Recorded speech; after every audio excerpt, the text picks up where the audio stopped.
नमस्कार। रामायण की हर कहानी, हर घटना हमें कुछ न कुछ सिखाती है। आज हम बात करेंगे एक ऐसी ही घटना की, एक ऐसी रेखा की जिसने सिर्फ जमीन को नहीं बल्कि पूरे भाग्य को ही बदल कर रख दिया।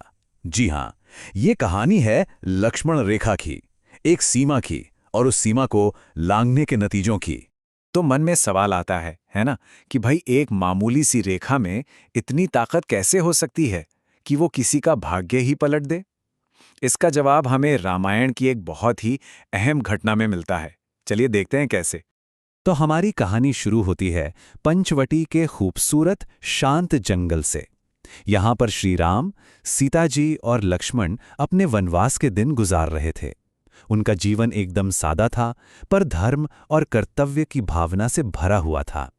आप सोचिए, उनका हर दिन कुदरत के साथ अपने कर्तव्यों को निभाते हुए और एक दूसरे के प्रति समर्पण में बीत रहा था।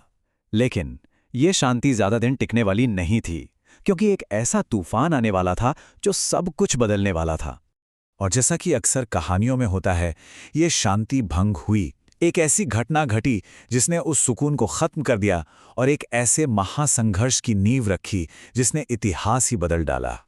इस पूरे संघर्ष की जड़ थी रावण की बहन शूर्पणखा। वो राम को देखकर उन पर मोहित हो गई और उसने शादी का प्रस्ताव रख दिया। लेकिन राम तो अपनी पत्नी सीता के प्रति पूरी तरह से निष्ठावान थे। उन्होंने विनम्रता से मना कर दिया। बस ये इनकार शूर्पणखा को बर्दाश्त नहीं हुआ और उसने गुस्से में आकर सीता जी पर हमला कर दिया। सीता जी की रक्षा के लिए लक्ष्मण जी को आगे आना पड़ा और उन्होंने शूर्पणखा को दंडित करते हुए उसकी नाक काट दी। और यही अपमान बदले की आग की पहली चिंगारी बन गया। और यहीं पर हमें दो अलग अलग दुनिया, दो अलग अलग सोच का टकराव दिखता है। एक तरफ है राम का धर्म, जिसका आधार है कर्तव्य, भक्ति और आत्मसंयम, और दूसरी तरफ है रावण का अधर्म, जो अहंकार, वासना और बदले की भावना पर टिका है। ये लड़ाई सिर्फ दो इंसानों की नहीं थी, बल्कि जीने के इन दो अलग अलग सिद्धांतों की होने वाली थी। अपमान से जलती हुई शूर्पणखा अपने भाई रावण के पास पहुंची। उसने सीता जी की सुंदरता का ऐसा बखान किया कि रावण के मन में उन्हें पाने का लालच जाग गया, और यहीं से रावण ने एक बहुत ही शातिर जाल बुनना शुरू किया। रावण का यह प्लान कई हिस्सों में था। सबसे पहले उसने अपने मामा मारीच को एक खूबसूरत सुनहरे हिरण का रूप लेने को कहा। सीता जी उस हिरण को देखकर मोहित हो गईं और उन्होंने राम से उसे लाने के लिए कहा। राम उसके पीछे चले गए। कुछ देर बाद मारीच ने राम की आवाज में जोर से पुकारा, हाँ लक्ष्मण, हाँ सीते। ये आवाज सुनकर सीता जी घबरा गईं और उन्होंने लक्ष्मण को फौरन राम की मदद के लिए जाने को कहा। लक्ष्मण जी को उस आवाज में धोखा महसूस हो रहा था। वो जाना नहीं चाहते थे, लेकिन अपनी भाभी के आदेश को वो टाल नहीं सके। पर जाने से पहले उन्होंने अपनी शक्तियों का इस्तेमाल करके कुटिया के चारों तरफ एक रेखा खींच दी। ये कोई मामूली लकीर नहीं थी, ये थी लक्ष्मण रेखा, एक ऐसा सुरक्षा कवच जिसे कोई भेद नहीं सकता था। इस रेखा का एक बहुत गहरा मतलब था। ये सिर्फ एक लकीर नहीं थी, बल्कि ये मर्यादा का प्रतीक थी। मर्यादा मतलब वो सीमाएं जो हमें सुरक्षित रखती हैं, जो हमारे कर्तव्य बताती हैं और हमें सही रास्ते पर रखती हैं।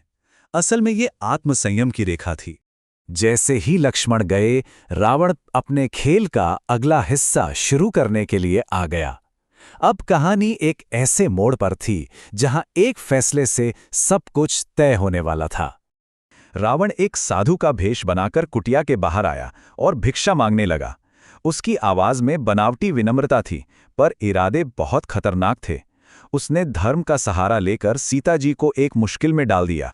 अब सीता जी के सामने एक बड़ा धर्म संकट था। एक तरफ दरवाजे पर आए भूखे साधु को भोजन कराना, जो कि एक गृहस्थ का धर्म है, और दूसरी तरफ लक्ष्मण को दिया हुआ वचन कि वो रेखा के बाहर कदम नहीं रखेंगी। उन्हें इन दो कर्तव्यों में से किसी एक को चुनना था। और बस उसी एक पल में अपने अतिथि धर्म को पूरा करने के लिए सीता जी ने लक्ष्मण रेखा को पार कर दिया।